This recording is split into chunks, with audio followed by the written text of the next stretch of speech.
Chicken pastil ang lulutuin ko ngayon mga kalabs. Ito po ay suggestion ni Bossing. Ito daw po ay ibablog ko po ngayon.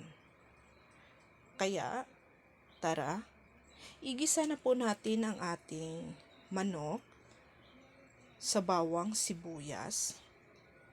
At naglagay na po ako agad ng mga seasoning sa ating manok. Para po manunuot na po ang lasa ng ating seasoning sa ating manok. Simmer ko lang po ang ating manok hanggang lumambot.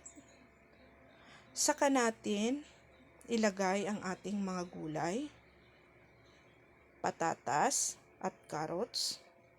Maglagay nga po pala ako ng bell pepper, pampabango po sa ating niluluto. At isinunod ko nang inilagay ang ating gatas.